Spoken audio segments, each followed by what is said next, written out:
All right, welcome to today's episode of the podcast. As you guys can see, we have delivered on the promise. This is something I'm super excited about. It is just chock full. We got the fridge, we got more down below, and just a huge shout out to Red Bull for supporting the podcast and the vlog and everything else we got going on. We have lots of big projects on the way, so I'm really stoked to be part of the influencer program with them and working towards a lot of cool things. Also, we got the release of the Patreon coming up soon, which is going to be super sick. So you guys listen to the podcast. There's tons of cool features in there. First of all, if you guys are avid listeners of the podcast, I'm going to do on the Patreons only, can ask questions to the guests that are coming on the show. So a week in advance, I'll let you guys know what guests are coming on the show. You guys can all come up with questions you want me to ask them. Send them in. I will ask these guests the questions, and you guys can get your answers that way. We're going to have some bigger guests on, more and more coming in the future. And also, obviously, on the Patreon, exclusive content. So there'll be, I wouldn't say more R-rated podcasts, but a little less, let's just say there'll be a little less boundaries in the podcast. Also, we'll try to put out an extra 1 or 2 podcasts a month that'll be with me or me and Patty or extra things like that. We'll also be introducing Thought Tub with Bruce and Pat, which is a new series we're starting. We'll release some of the episodes on YouTube, which are super good, and I'm actually super stoked on it. It's pretty interesting idea, but there'll be exclusive episodes each week on Patreon. Also, one of the big ones for a lot of you younger kids is we'll be coming up with, we'll be doing trick tutorials and everything like that for everybody that asks. So we'll have a bunch of exclusive how-to videos, how to do tricks, how to do this, how to eat healthier, how to sleep healthier, how to be healthier, gym routines, things like that on the Patreon. And if you guys have any questions regarding that, say you guys want to learn how to do cork nine blunt and you want some personal help, send us the message on the Patreon. Me and Pat will come up with our own video for you on how to do that, so you guys get your own exclusive video, and we'll share it to all the people in the Patreon so everybody can know how to do that. Personally walk you through all the tricks. Also, we're gonna start doing events. So dirt bike track setup. We're thinking about a dirt bike track event. We're thinking about a couple days at the house or other places where I'm at St. Louis, where we'll do exclusive events only for the people that are joined to the Patreon. Also, we're talking about, what else were we talking about, Patty? Also, in terms of the vlogs, they'll be released 1 day early as well. All the content that goes on YouTube or any other platform will be released 1 day early. I'm thinking I want to do, once winter comes around, 1 edit a week exclusively for Patreon. So like a 2-minute edit of just skiing. So that's another thing that'll be coming in. And yeah, just a lot of really cool projects for the Patreon. It's going to be $5 a month to sign up, which is literally nothing, just enough to support us, just so we can keep creating content for you guys and moving it forward. Anyways, with that being said, today's podcast guest is Colby Ebunks. This is a different podcast altogether. Colby's a really nice guy. He's a super sick dude. I met him at Momentum for the first time. He's a filmer and just kind of an all-around action sports enthusiast. We talk about a bunch of things from like how he got into skiing, filming his first ski movie, which is super sick, by the way. If you guys haven't seen it, go see it. We talk about it in the podcast. It's like a full-length ski movie. He took almost a year and a plus to film it, which is super sick. And we talk about the importance of social media a little bit. Also, where his goals are moving forward in the film industry, and a bunch of really cool things just in general revolving around skiing, filming, social media, and just getting things done and working towards your goals, especially in this world. It's different these days. So anyways, I hope you guys enjoy. Really stoked on this new fridge. It looks beautiful here. So if you guys are watching it in person, give it a thumbs up and tell me how nice the fridge looks in the comments, because I'm super stoked on it. So big thank you to them. Also, before we dive into the podcast quickly, big shout out to the other supporters of the podcast, Vertica Outerwear, K2 Skis Ontario. Yeah, I'm just really stoked to be moving forward with the podcast, the vlogs, and if anybody else wants to support the podcast or vlogs, reach out to me. We got Wear Leathers as well. Sorry, almost forgot about you bad boys. And yeah, we're moving on to bigger and better things each day. Powell Movement, we're coming for you, so watch out. Welcome, creatures of all shapes and sizes, to Banged Up with Bruce Oldham, aka The Kid. This is an action sports podcast, the likes of which the world may never have seen before and may never see again. I hope you guys enjoy.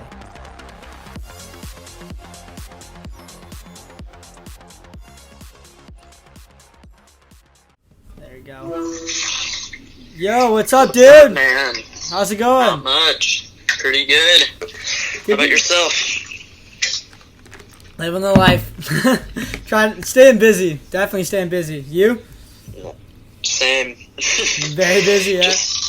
Yep, getting ready to move, so. Oh, true. Where are you moving to? Salt Lake. Nice. Why? Just family moving there? Mountains. Mountains, yeah. Fair enough. Dude, well, I'm stoked to have you on the podcast. We'll dive into it pretty All right, we'll dive into it right now, man. So, Cool. Yeah, cool. I'm glad you decided to come on. Yeah, no problem. It's kind of a different guest, eh? Usually we're used to having action sports or like athletes on, but you're the man behind that. You're the guy that gets all the magic done. Yeah. Yeah. So you've you said you're just moving to Salt Lake. But where are you right now? I'm based out of Cincinnati, Ohio. Cincinnati, Ohio. True. Okay, cool. Well, I guess we'll get into it. Well, where'd you grow up and how'd you kind of get into to where you are now? Yeah, so I was born in Virginia, and then I moved to the Cincinnati area when I was about 5. Yeah. And then I got into skiing because we have a little local resort right outside of the city called Perfect North. Yeah, I know that one very well. I've always wanted to go. It's pretty infamous. But anyway, I kind of just started going there for fun when I was little because my mom would take me on like snow days or whatever. Yeah. And then starting in middle school, I just got super into it. And then that kind of just morphed into filming because I was always also just running around with a camera when I was little. So kind of just combined the two and just kept on snowballing and snowballing.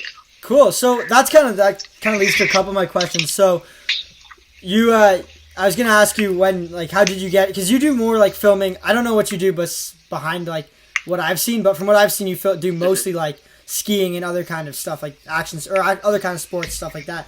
Like, do you do any you do other kind of stuff obviously? But what kind of other stuff do you film? Yeah, so at this point, skiing's kind of just like a side thing because I'm kind of because I've kind of did that like full time for the last few years, and I'm kind of at the point where I'm trying to morph more into like you could say like the traditional film world, like commercials. And there's not a lot of money in the skiing industry. Yeah, exactly, and like I had my fun, and I still like I obviously want to do it in the future, but that's not kind of where I'm focusing like all my energy on right now. So kind of just more traditional stuff, you could say. Yeah, for sure. Well, I was gonna talk about that because it was like I was wondering because I saw you did we'll talk about the movie you did later on, but because that was super sick. But because I was wondering how you got into it. So you used to ski yourself at Perfect North, like you park skied, hit rails, got into all that stuff. Yeah, did you ever ski with like Jackson and them or? Yeah, me and Jackson are really good friends. I met him. I guess I was like 13. He must have been 12. Yeah. But it was my first year park skiing, and it was his first year park skiing too. So we kind of just like naturally like started being friends. So I've known him since the beginning. And then once I started filming, like I just naturally started filming him. So yeah.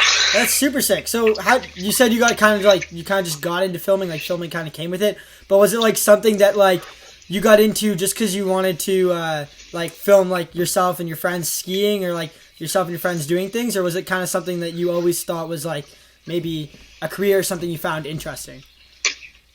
I definitely never saw it as a career in the beginning. It kind of just happened as like I bought a GoPro for like POV type stuff just to film myself skiing. And then, like, kind of as I started getting more friends, like, I kind of was the one with the GoPro, so I was like, oh, film this. And then I kind of, like, started liking it, and over time, then I realized, hey, I'm not very good at skiing. I'm a lot better at this. I'm just going to start filming more. So that kind of just naturally happened through that process. Well, you're damn good at filming, so. Because I was looking back at you're not, I haven't seen a whole lot of skiing videos. I was looking back at Instagram and stuff, and I saw some pretty cool stuff, like, at what is it called? That it's Ohio Dreams. You guys are just descending at Ohio Dreams and stuff, dude. That place looks so sick. I've always wanted to go there. Yeah, they're not really in business anymore. They pretty much like stopped. Yeah, they like stopped doing camp like a couple years ago because they did like music festivals, and those were just like much more profitable for them.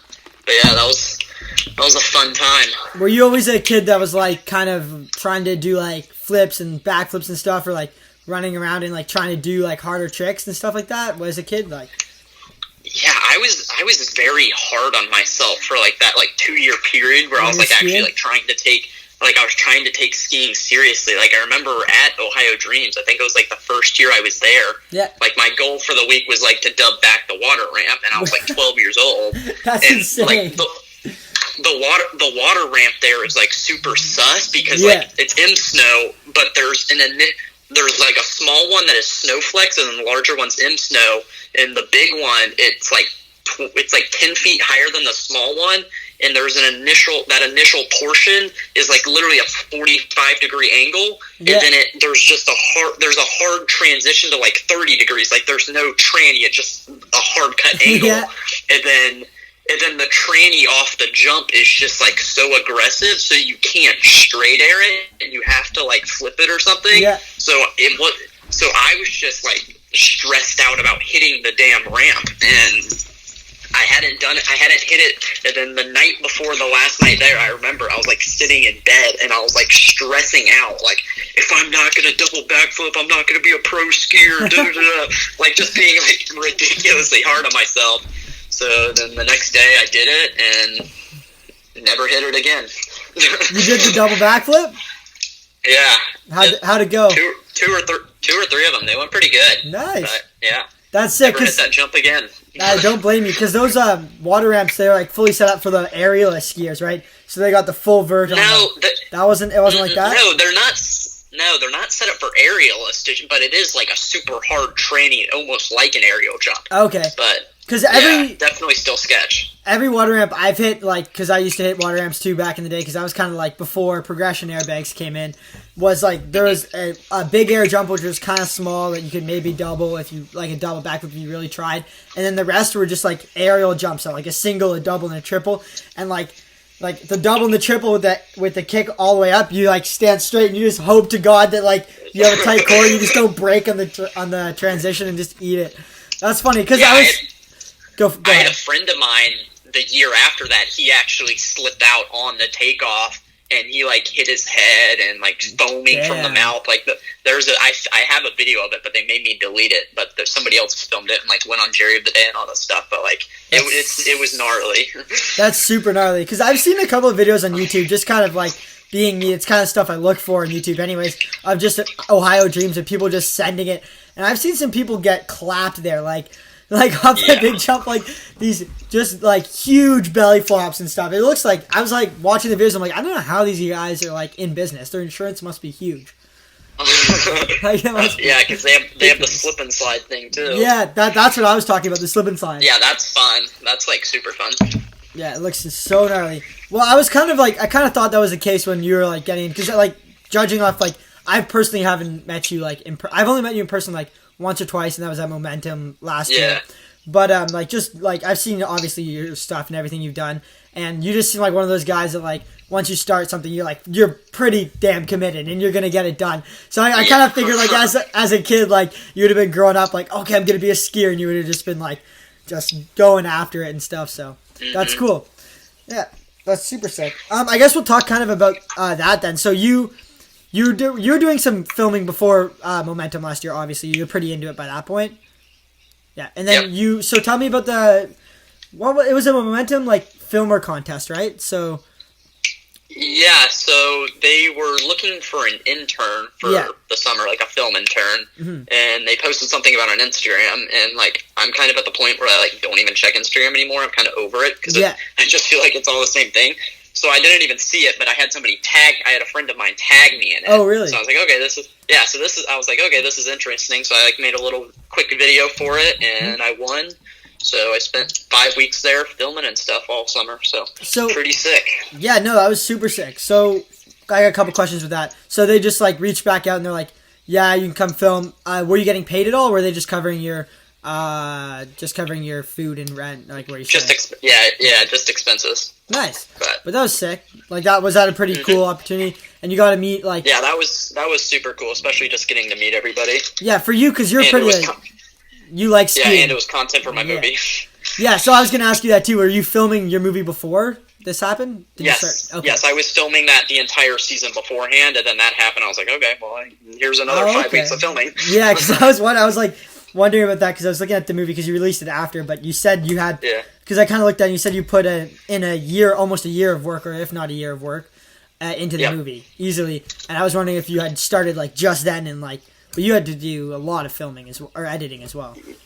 Yes, so I started the whole idea, well, the idea of that went back like 4 years, because that was kind of always my end goal of once I started getting into like filming. I was like, okay, I'm gonna make a ski movie one day. I'm gonna do that, and then I'm gonna move on to the next thing. Yeah. So that was always kind of like the last pinnacle of stuff. So I started like actually like committing to it August of 2018, and then so I kind of started planning out stuff. Then started filming December, November, and then filmed all the way through into July at Momentum, and then spent like 3 months editing, and it premiered in November of last year. Yeah. Okay, cool. So for everybody who is listening to this and hasn't seen it, it's called Disruptive Innovation, and you guys should definitely watch it. It's out on YouTube still, right? Yep. Yeah. So it's out on YouTube. And like you said, man, you put a lot of work into it, and it is really well done. So I highly suggest it to anybody else who's watching it. If you're not listening to this podcast right now, go watch it after.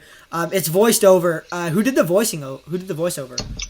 I forget his name, but it was some guy I just hired off the internet. I was gonna say, did you pay somebody on Fiverr to do it? Yeah. Actually, I don't think it was Fiverr. I think I used Upwork, but yeah, something like that. Yeah, it was. Was it sketchy? Like getting somebody to do that, or not really? He was like a professional guy, and he. I talked to him a little bit. He does like major commercials for like companies, nice. And he kind of just does that, and then he kind of just does like Upwork and Fiverr on the side. So I was like, okay, cool. That's super sick. I was wondering who did that. That's cool. Because I was like, this is definitely not your voice. And I was like, yeah. I was wondering if you found like your uncle or somebody to do it. I was like, that'd be funny. But no. Anyways, cool. So that's sick. So you were working on it before, and obviously getting into skiing, that's probably everybody's like, especially when you get into skiing, you start skiing, and as a skier, getting into filming, making a movie is something that's definitely like on your mind in the project. But were you doing any other projects, like big projects for companies or anything like that before you started your ski movie, or was that kind of like just a step into it? Not really. I mean, I was doing like some smaller like client stuff outside of the ski world. Yeah. But obviously. up until then, skiing pretty much was like 75% of like my filming career, you could say. Okay, and then you just kind of decided like, hey, I got like a little bit on the side, but you wanted to make, obviously, like you had set it like in your mind, you wanted to make a movie. You made the movie, which was awesome, and then. Like, I think you kind of mentioned it before, but is this like a one-and-done deal? Like, you're kind of just like, I've made my ski movie, I want to go work on bigger and different things? Or, like, maybe down the line you want to come back and make, like, another ski movie later on? Yeah, it's definitely not a one-and-done thing, but it's more of just, like, a break period. Like, obviously, I love skiing, I love filming skiing. Yeah. And I want to come back to it eventually, but there's just so many other aspects of filming that I have yet to explore, so I kind of want to just explore everything and definitely come back to the ski world down the road when I'm more experienced and like obviously like my movie was pretty low production. Like I want to come back in like 10, 20 years when I'm a lot better and I actually have like a full production team with me and I can actually like produce something like top notch that you would see from like TGR or something. Yeah. But yeah, we'll see what happens. For sure. But like to do that by yourself is still very impressive. Like you said, said it took 3 months to edit it. Like how much time and how hard is that to sit there? It was about August, September, and October. I pretty much spent editing the entire thing, and it was a lot. I've never like sat down that long in my life. It was like every single day, just over and over and over and over, and it definitely got very annoying almost. Yeah, because I personally have, like, my podcast. I do a couple of videos on YouTube. Obviously, I don't do anything to the level you're doing, but I know how much work goes into editing that stuff. And me editing on iMovie is enough annoyance for me. I get upset with that enough. I use Final Cut Pro, but then I just, like, figured I wasn't fast enough with it, and I don't really care how high of a quality it is for my stuff. Like, it's not trying to be that high of a quality, but, like, to do it to the level you did it, like, that takes a lot of time. That takes, like, being very, very monotonous. So I can see... Yeah, and I don't even like editing that much. I like the filming aspect so much more than just, like, sitting in my room by myself for hours on end. So I don't think I found anybody who likes editing yet. Yeah. Like, it's fun for, like, a little bit, like, right after you film and kind of just, like, piecing things together real quick to see how they look, but then after that, it's just, like, oh my gosh, I don't enjoy this. I just want to do something different, yeah. I've honestly been been trying to hand off my editing to somebody else to find somebody to like do it, so I don't have to do it. I just want to film it and have somebody edit it. But I haven't found the right person yet. But it's a lot, man. Like a lot of time goes into it. So with that in mind, do so you personally do a little bit of filming others, but you do a lot of creating content for yourself. Like I don't know if you guys follow Colby on TikTok and Instagram, you'll see he makes a lot of videos of and they're good videos, they're interesting, like they're very creative and very cool. But what is your focus going forward? Is your focus mainly trying to create something like a brand, personal brand for yourself, and through creating media for other people, or creating stuff for yourself? There's kind of two routes that I'm trying to work on simultaneously. Yeah. I kind of want that personal brand, social media aspect there, because I want to do more travel based content where I can travel and create stuff for tourism boards, and you kind of need that social media aspect there. Yeah, for sure. But also alongside of that, I want to leverage that social media to also kind of progress more in the traditional filmmaking world, working on large sets and stuff. So I kind of want to use the personal brand to bypass the traditional climbing up the ladder of running coffee for people, you know what I mean? Because it takes years and years to work your way up in the film world, so I almost want to use a personal brand and social media or whatever, and kind of have fun traveling and working on smaller things, but then also on the side use it to break into the traditional film world. Yeah, because people this has kind of been a theme in this podcast lately, which is probably getting annoying for some people, but social media does really help with that stuff, and it does creates a lot of opportunities. So even you, how many followers you got on TikTok right now? I realized it was pretty high right there. I saw it's 90 something thousand. Yeah, I was gonna say you're almost up at 100,000, which is insane. And a lot of opportunities do come with that. There's a lot of people that do create, obviously everybody knows the Sam Colders and stuff like that create content and travel around and stuff for tourism boards and do things like that. But it's a really cool way to do it. Are you more interested in filming and shooting your own stuff, or producing big projects like movies or something? Would that be something you'd be interested in TV shows or something? Or not so much? I definitely want to work on other people's projects, you could say, just to kind of get a feel for that. But definitely long term, I want to be creating my own stuff, and I want to be the one kind of leading these massive projects. With coming up with the concepts and the ideas of what's going into exactly. it. Exactly. Yeah. I wouldn't mind being a camera operator on someone else's creative thing. Yeah. Just to kind of feel out working on on a set in a production. But long term, I definitely want to be the one creating and directing whatever. Yeah, for sure. Well, that's huge, because just gaining experience doing things is probably, and connections. Experience and connections goes a long way. So when you're out there, even doing creative, I did a bit of background acting and stuff, because I was still trying to a bit, but get into stunt acting, because I just something that I've always wanted to do. Cool. I've always thought it would be cool, and I was kind of just something that would be down my alley. So I've been racking up my scuba diving certificate, and I'm getting my skydiving licenses, things like that, and doing martial arts and stuff like that to also tag onto that. But been doing some background acting and stuff, and even getting into stunt acting and stuff. It's all about who you know, and but I always thought that was cool. I thought it was I personally am even for I don't have obviously the videos and the podcast and stuff I do is not anything near what you're talking about or what we're talking about with TV shows and stuff. But for me, the funnest part about all of it is coming up with the concepts and the ideas, and watching them kind of create them and play it out, the actual angles and filming and lighting and stuff like that. Yeah. Never, or the editing for that matter. Fuck that. I hate that. But the concept and watching it and bringing it to life is kind of what excites me. Yeah, I like filming just in general, but when you get a film on something that you created in your mind and you get to bring that to life, that just makes it exponentially better. Yeah, it's super cool. But it's also cool to film other things that other creative people came up with the ideas, because then you kind of get a look into other people's creative process, and you get to help them bring theirs. So I like both sides, but yeah, for sure. Coming up with your own and making your own visions come to life is great. Yeah.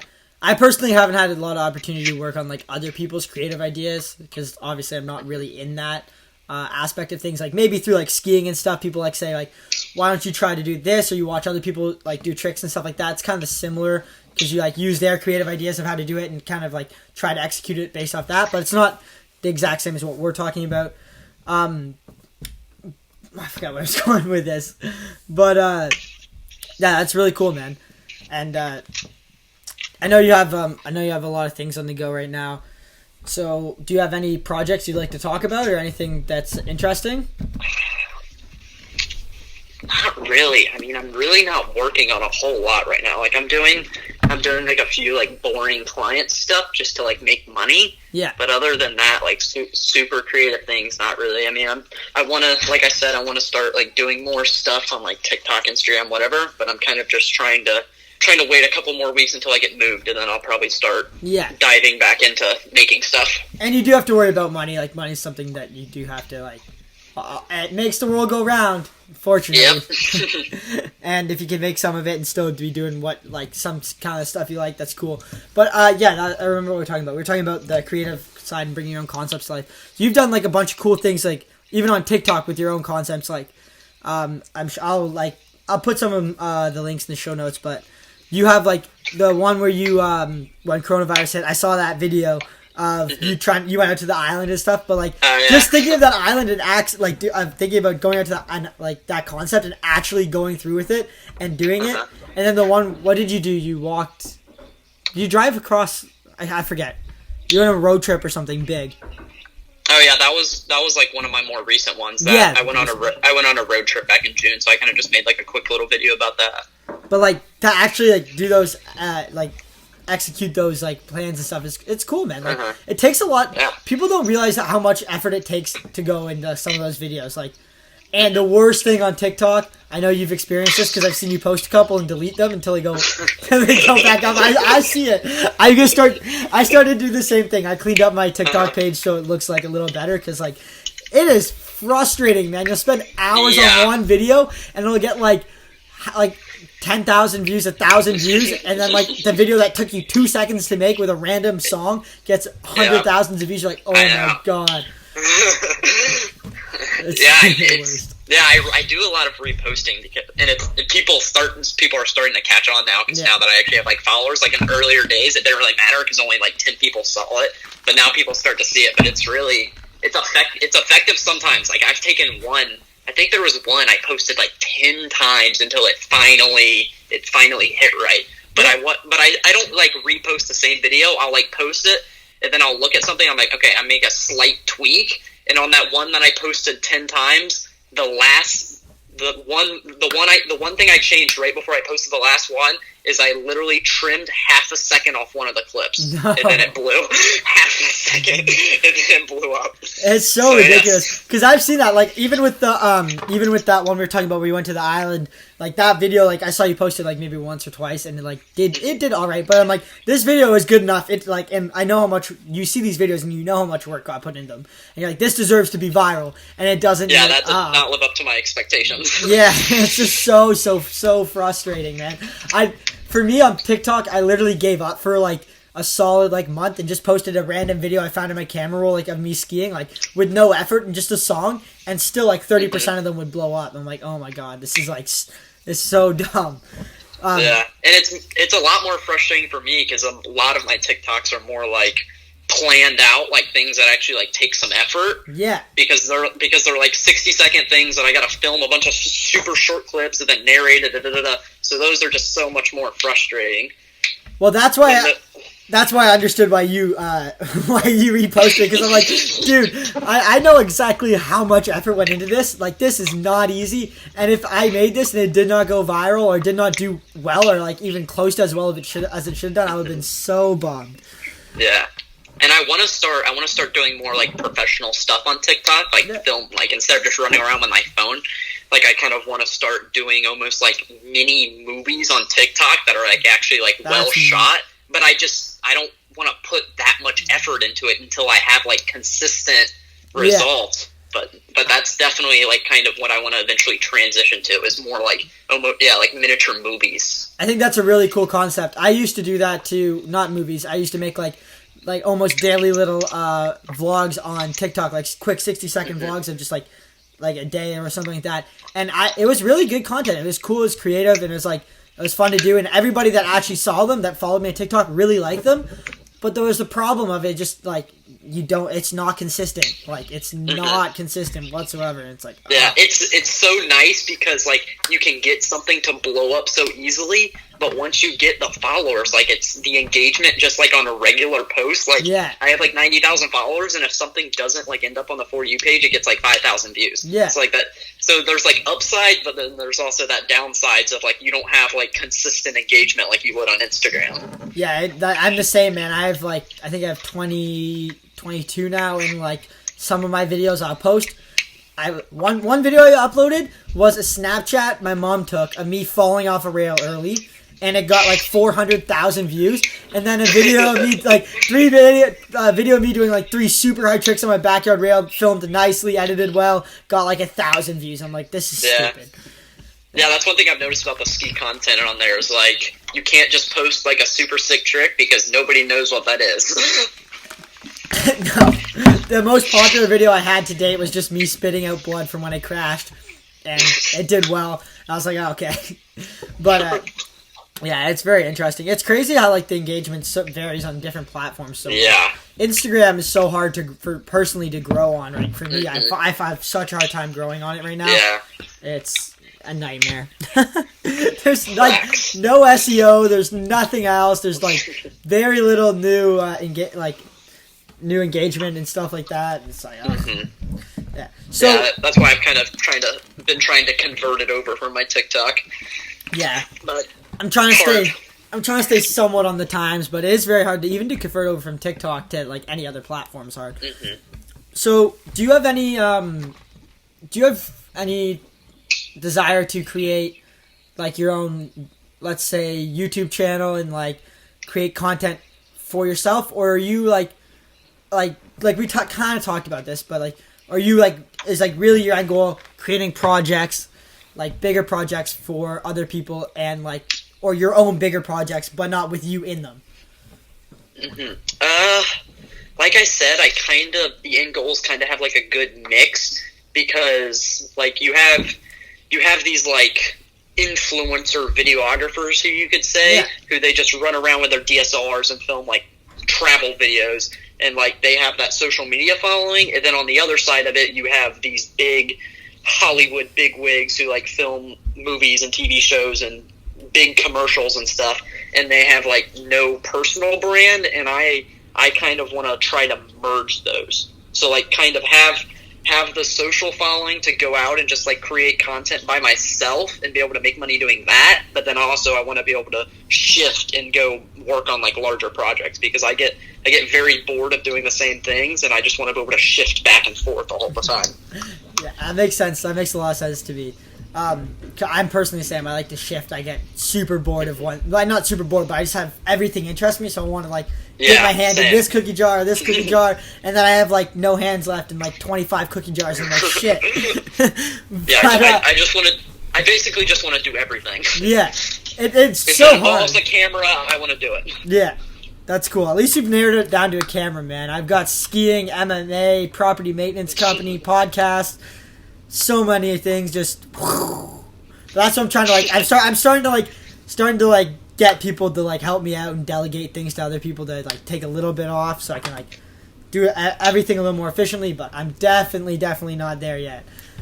Same. So you're talking about wanting to travel and stuff. Where is the coolest place you travel, and where is the place that you most want to travel to? I mean, I've traveled a lot, but I also